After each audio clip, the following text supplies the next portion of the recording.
people are on those crash diets for their money, um, they're usually also paying down debt from Christmas at the same time. That's when the credit card bills will hit if they haven't been able to manage their money before. So, resolutions are just not something that I try to focus on. This is a major lifestyle shift.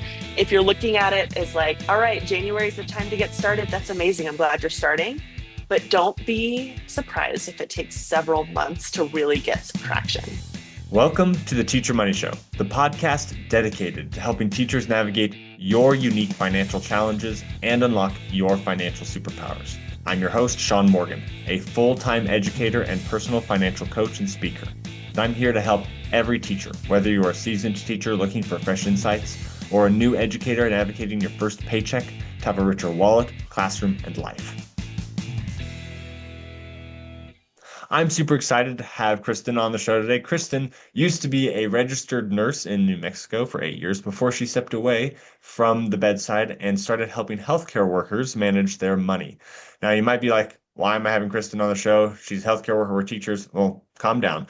In 2023, Kristin began working for MyBudgetCoach to help the world fall in love with budgeting. She trains and supports coaches to scale their business effectively, and she's helped me with my coaching as I also work with MyBudgetCoach as a coach. So we're here to talk about, surprise, surprise, budgeting. Kristin, welcome to the show. Thanks, Sean. I'm so happy to be here today. Yeah, I'm super excited to have you on because budgeting is that word. I call it the B word. It's the word that people don't like when it comes to money. I want to make sure that as we're going into this new year, which is usually a time when budgets start getting, the dust blown off of them, people want to start over. I want to make sure that we are doing this right.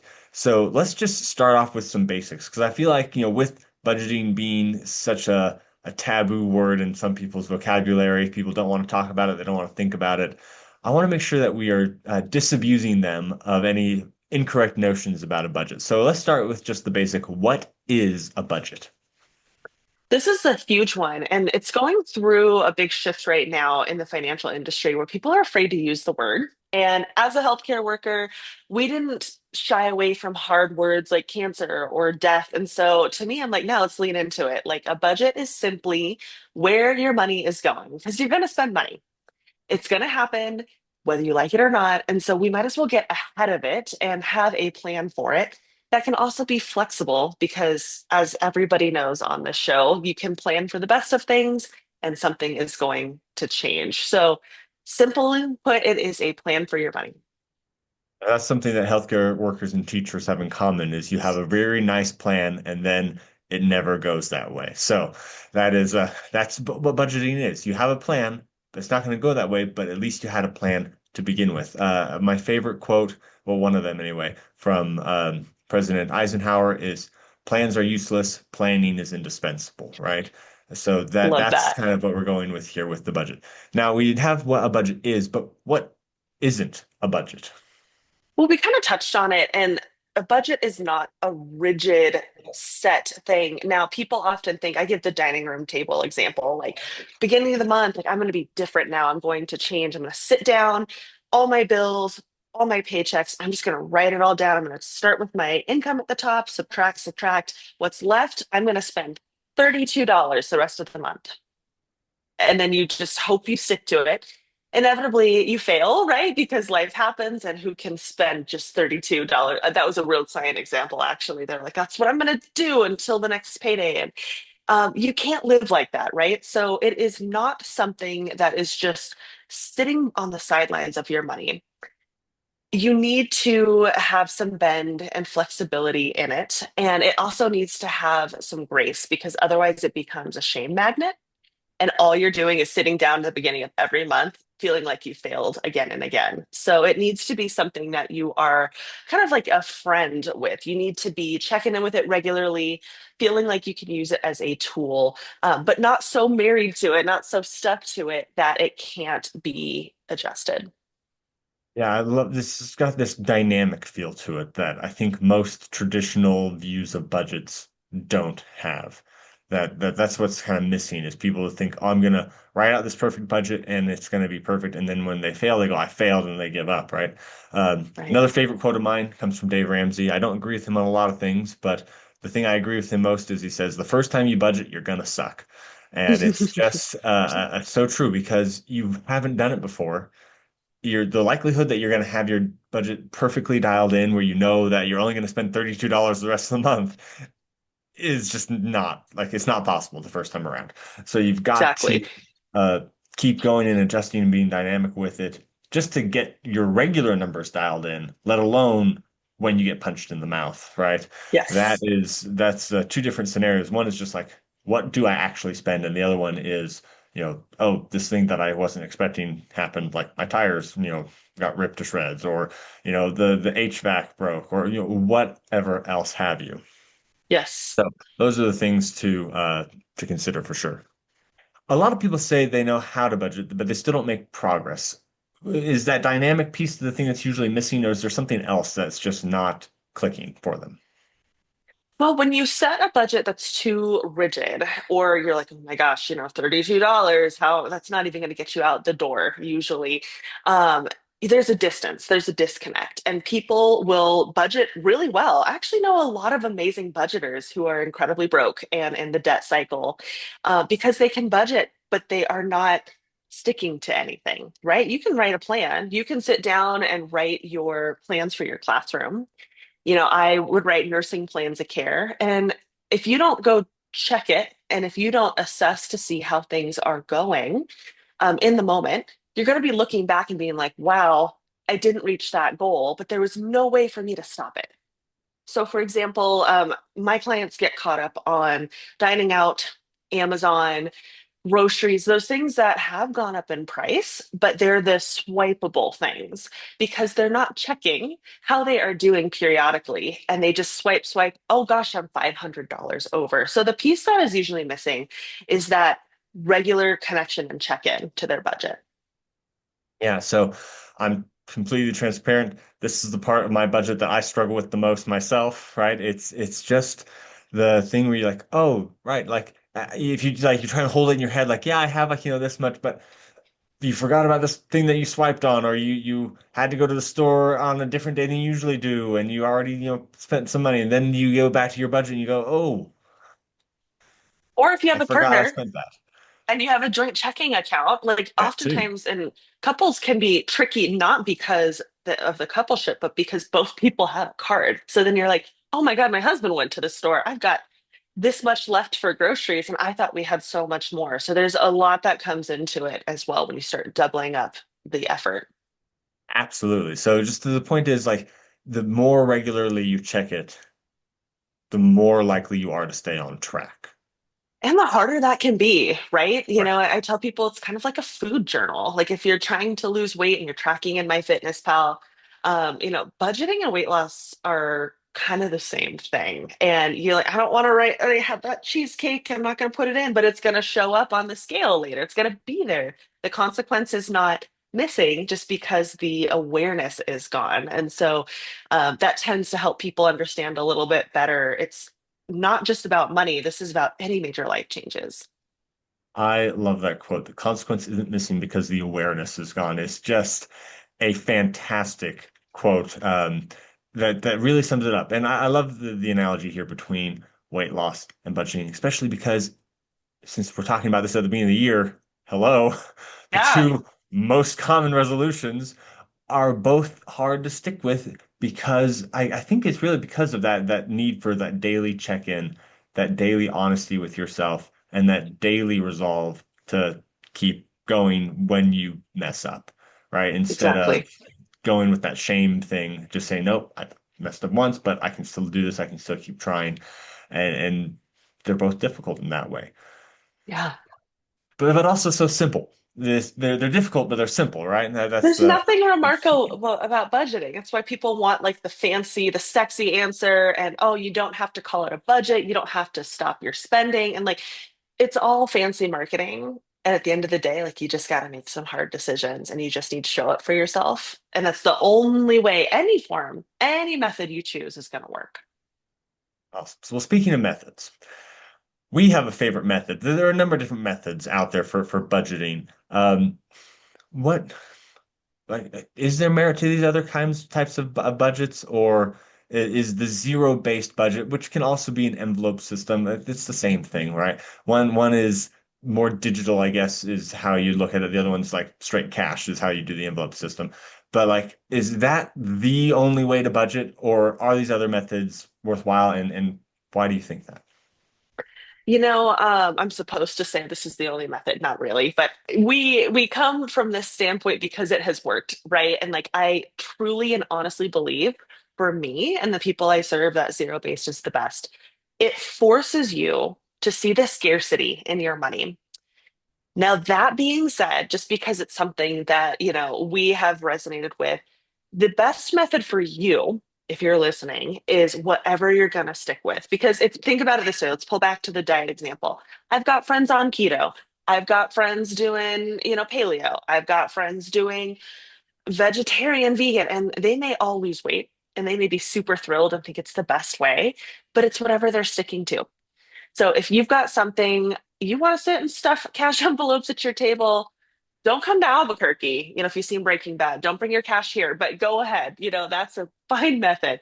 If you want to do Dave Ramsey's method, sure. But whatever you can stick with, that's going to be the best thing to get your money to the next level. I love that. I'm going to be a little bit more stringent. Teachers, you need a zero-based budget, okay? I mean, like with the salary level that we have, I have looked at and tried many other different ways, and all the, oh, it's okay as long as you're like staying within these like buckets and categories methods don't work if you have a limit, like a very limited budget, right? They just, it's so easy to overspend on the swipeable things. The people that are Yes. talking in those categories, like, oh, as long as I don't spend more than this or that on my wants, can swipe a few times and not go out of those bounds. But on a constrained teacher salary, the likelihood of swiping a few times and going out of those bounds are much, much higher. So unless you're married to somebody who has, a higher salary, you're gonna want to stick with this zero-based budget. That's just my strong opinion on this. If you disagree, come on the show and let's talk about it. Ooh, All I right. love that. So in the zero-based budget, we teach people how to give every dollar a job. If you're feeling overwhelmed, what is the first thing that you should do? Like, you're like, okay, what do I even like? What jobs? What are we talking about? What's the first step in giving every dollar a job?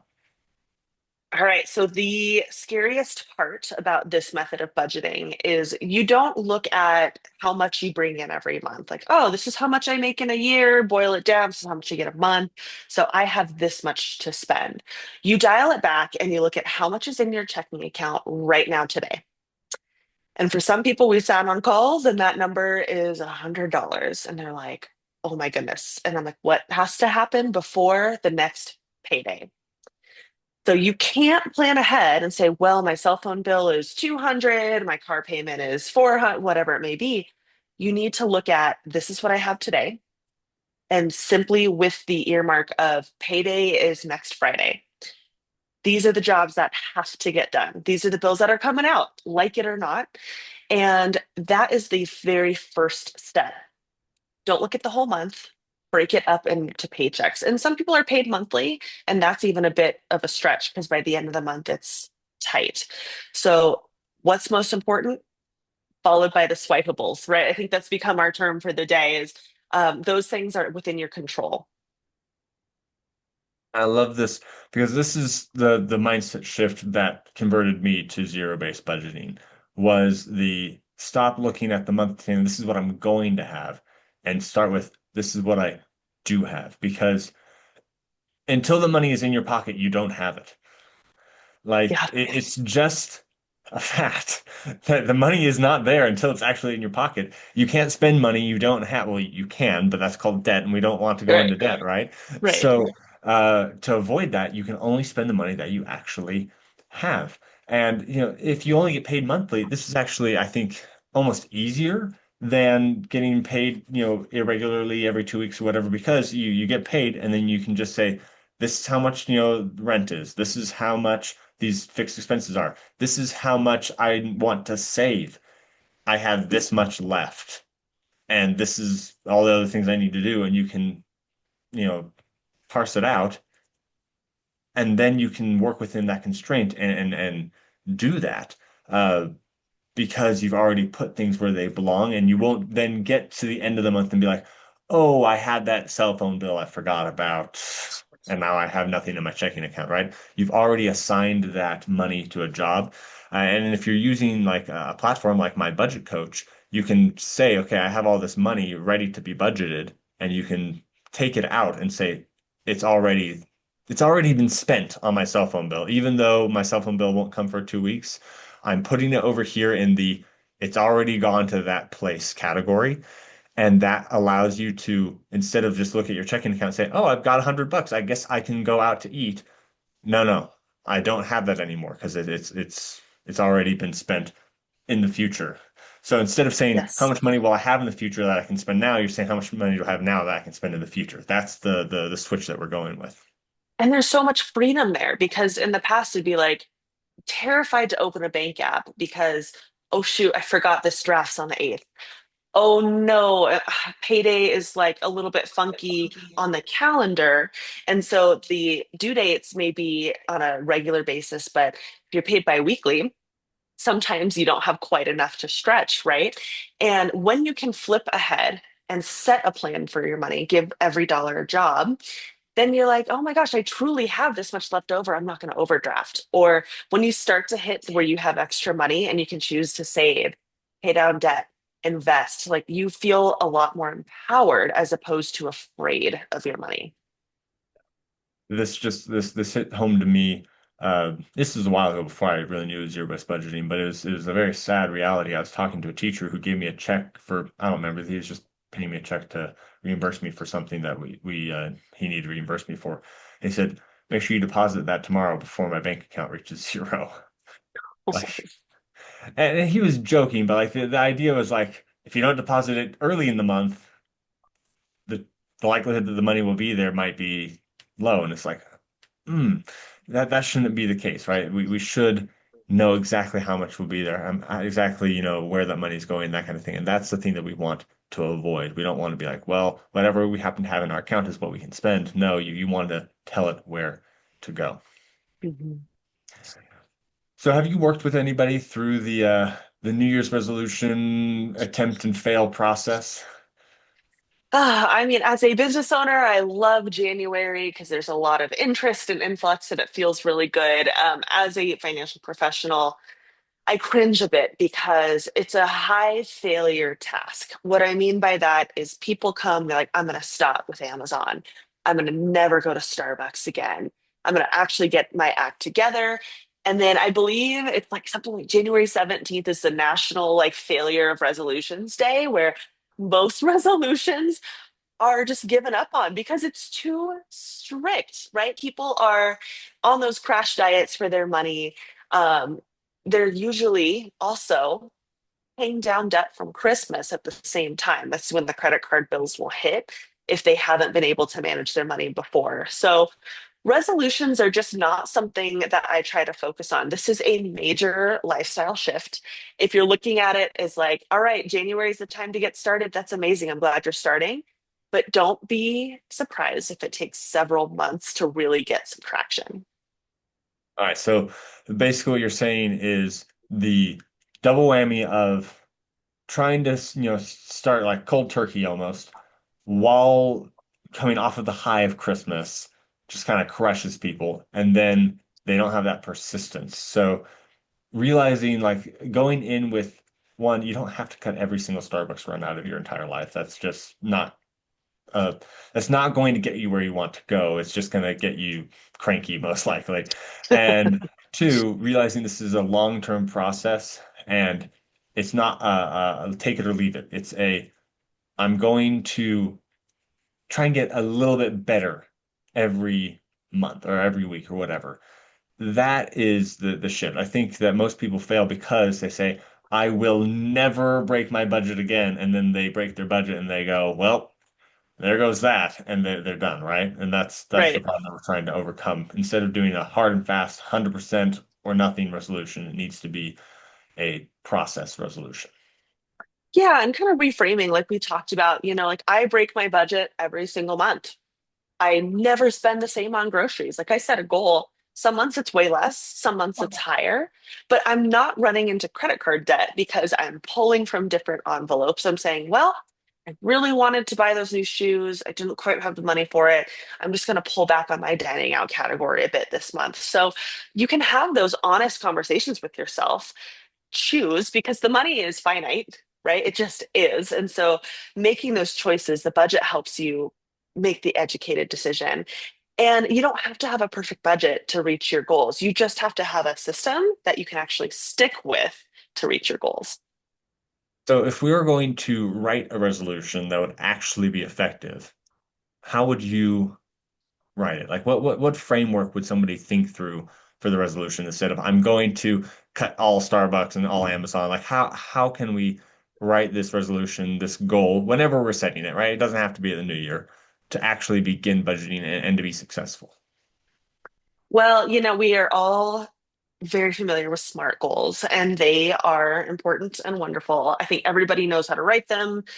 The important part is to say, where am I starting? And so many people dive in to make changes without knowing where they actually stand. So I tell people, like, the first month of coaching with me is just observing. And they're like, what? I don't have to stop spending at Starbucks. I'm like, no, let's just look. Let's just see where your money's going. Because they'll fill out a sheet and they'll guess and they'll put stuff in. Even if they look at old bank statements, it's kind of a guess. And so see where you start, see where the problem actually lies, because a lot of people don't track every single expense.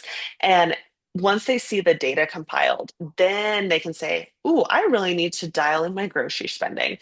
My resolution is going to actually be around using the food in my pantry, checking expiration dates, making a meal plan. And that's not a budgeting goal, but that is going to significantly improve their financial health. So it may not be the budget that's actually the problem. It may be other areas in your life that you need to hit first. And then it's less scary because you're making progress on those financial goals. So people really think it has to be like, today I quit smoking, today I lose 40 pounds, today I'm going to budget. And it just needs to become like a little buddy that you always have with you instead of this big scary thing you only start every January. I am just so happy that your first step is observe, track your spending. How many times have I said this? Track your spending is the first step. It's just you cannot budget effectively if you don't know where your money is going. It's just not possible. So that is beautiful. Thank you so much for saying, okay, don't start with the cold turkey. Start with the I've got to see where we're at, right? We don't need to cut everything out. We just need to know what's there so we can cut something, as necessary, right? You don't want to start, just slicing away at things in the budget, not knowing that you have this other thing that like, I'm going to cut all Starbucks out. Well, what if you don't cut that out because you have this other thing you don't even care about, like, oh, these 16 subscriptions that you have that you don't even use that you forgot about, right? Like you could Uh-huh. cut those instead and you can keep some Starbucks in your life, right? So people just like say, this is what I think my problem is, but the problem could be something entirely different. Unless you observe, you just will never know. Yes. All right, let's talk about my budget coach because it's something that both of us love dearly. Both Kristen and I actually were on a podcast together. We were on the Stacking Benjamins show. And if you want a link to that, I'll link in the show notes at teachyourmoneyshow.com/podcasts. It was a great episode. But it was funny because they're Was. like, hey, what do you guys use for your budget? And we're like, my budget coach. Like, Oh, we both came with the same answer. It was we're great. not trying to it's just what we happen to use, right? So we both love the product because it helps us stick with our budget. So why does my budget coach help somebody stick to a budget? All right, here's the difference. There are tons of zero-based apps out there. You can do zero-based in an Excel sheet. I know your listeners are intelligent. I know they have no problem tackling a new tool. Teachers are constantly dealing with new tools and things. The difference is accountability. There are real life coaches who are built in to help you from day one, like you and myself. And so the difference is when you start a new tool, you're not just like, oh no, I don't understand this. Let me go to YouTube. Let me read a blog post. Let me go on Reddit and down this rabbit hole and see how I can make this match my personal situation. You have a coach you can chat with from day one, an actual certified budget coach who you can pick based off of your profession, your situation, such as high debt, high earner. There's so many. We even have Spanish speaking coaches so that you always have that person who can check in. We even have a new premium model where it's built in monthly sessions with your coach. So you're not just, oh, maybe I'll get to it someday. Like I have a meeting with Sean next week. I better track my spending so I can look at that with him. And so accountability is the only time you will be successful unless you are incredibly rigid. And also, let's face it, unless you're fortunate, because so much of life happens and it has nothing to do with our motivation or our desire. It's just the tools we have. Yeah, I think that's my favorite. That's what I love so much about My Budget Coach as a platform is that accountability piece. It's easy to use. It's got, all the integrations with banks and all that stuff that you can find in all these other apps. But then you have somebody you can say, hey, hold me accountable, check in with me. And like if you want to just chat with your coach that's assigned to you, that's completely free. You can just send them a message, say, hey, can you check in with me in a week, see if I did this? And they'll be like, yeah, sure. They'll, send you a message in a week. And that's just built into this whole thing. And it's for the same, cost that you would get using any of these other apps out there. So it's a fantastic program that once again, like the problem in January when you make that resolution is you say, I'm going to do it, and then it gets hard, and then you just kind of fall off the wagon. But if you have Mhm. somebody that says, hey, no, let's get back on, let's try again, you're more likely to keep going through that first lump and the second Yeah. one and the third one and so forth. And if you're scared, if you're like, oh gosh, I'm not really quite ready to bring someone on, but I like the tool, I like the idea, I think I can do it. The coaches have written their own avatar. So there is a digital version of Sean and his and of me and of all of our other 40 coaches who have written their own spin on how they teach this method. So it's just like how you would teach any of your lesson plans. Like each teacher has a different spin, and you may really resonate with one over the other. You can click through self-paced and you can squeeze it in. I know Sean and I are both busy parents. We have a lot going on. I'm like, when am I going to find the time? You can pace through the tutorial. You can do it on your own time. You can chat. You can set up Zoom calls. So there's a lot of a spectrum there for support, and it doesn't need to be meeting with a coach until you are ready. So there's that as well. I love that. Well, if somebody's wanting to, set that New Year's resolution or just make a change in their life, start budgeting, or they want to try a new method of budgeting because what they're doing right now isn't working, all those types of things, how can someone get in contact with my budget coach? www.mybudgetcoach.com, and Sean will link his individual directory because I know you want to work with him. He gets it. He is a teacher who knows teachers, and I believe at the time of this recording, the only teacher on the platform. That being said, there's also a quiz. So if you're like, let me just see what's out there, it's a really short quiz. You just sign up, answer a couple questions, that'll match you with someone. 7-day free trial. Really awesome. So make sure you've got like this winter break coming up. If you've got some time where you can really sit in it, utilize that trial, see what you can do, and then go from there. Make it a goal to check in, try at least a month, and see where you can go with it. I love that. So then you can use my link. You can find it at teachyourmoneyshow.com/podcasts, or go to the show notes in the podcast player you're listening to get a direct link to this episode's show notes. Uh, but the point that we're making here is you can sign up with me or with anybody and get accountability, get support, while also having a really easy to use app that you can use to track your budget and get everything under control. Okay, now that we're wrapping up here, Kristin, last question for you. What is your number one tip for teachers to have a richer wallet, classroom, and life? Oh, there is no one coming to save you, you know? And I think anyone in a helping profession, nurses and teachers, we are like right there side by side. We're going to do everything to help our students and our patients. We're not going to take care of ourselves. I see this over and over again.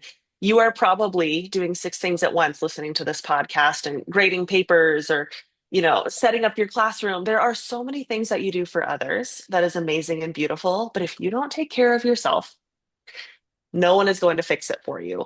So take the time, carve out that time to look at your spending, really tackle it head on, because that is how you are going to reach all of those goals. So, my number one tip, just start looking, just start paying attention, writing down, even if you're not ready for an app, write down your spending and just start noticing. And then from there, you may find where you can add in an app, add in some accountability. I think it'll be pretty natural from that point on.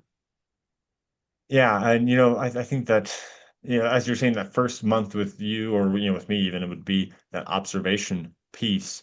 Uh, if you do that in advance and then you come and say, "This is what I've been observing," you're ready to hit the ground running. So if you're wanting to get started, I would start there, and then when you're ready, you can come in and get that additional accountability, that additional support. I think that's huge, and I say this all the time, like you got to take care of yourself. No one cares about your health more than you do. As much as people say they do, they want to support you, they care about their own stuff, okay? You've got to take care of yourself. And as a teacher and a nurse and all those things, that is just absolutely essential. Uh, I've been going to schools trying to beg them to let me talk to their teachers about financial health. And they said, sorry, we got too many other things to worry about, right? So your principals, your districts, they're not coming to save you on this. They don't have the bandwidth to even think about it. This is all on you. So I think that that's a fantastic thing, and just that personal accountability, right? This isn't someone else's problem. This isn't oh, it's because they're not paying me enough. This is, oh, it's I need to get my stuff in order. And if it turns out they're not paying you enough, well, then you can try and find a different district. But if you can get your life in order, get your budget in order, chances are you are being paid enough to survive and even have a thriving life if you can just get the things under your control. So that's what I encourage everyone to do. Kristin, thank you so much for coming on the show. I just really enjoyed talking to you about budgeting today. Yeah, it was good seeing you. So fun, kind of bookending the stacking Benjamin. So thank you for having me on your show. Wow, wasn't that a great conversation with Kristin? Kristin, thank you so much for coming on the show. Now on to my cliff notes, my top takeaways from this episode. Number one, you don't want to turn your budget into a shame magnet. Give yourself grace. You're going to make mistakes on your budget, and that's okay. Just get back on the horse and keep going. Number two, you have to stick with your budget. And the thing is that if you don't stick on it, if you don't check it regularly, those swipeable things are going to get away from you. Checking your budget regularly, maybe even more than weekly, okay? Every single time you're going to make a purchase, at least initially, is really important to getting your budget dialed in. Number three, the consequence isn't missing because the awareness is gone. I think this was my favorite quote from this whole episode, that you're going to have the consequence regardless of if you pay attention or not. But if you pay attention, you'll be able to adjust and fix it and make progress in the future. If you don't, your money is just going to take you on a ride and you're going to end up somewhere that you didn't want to be.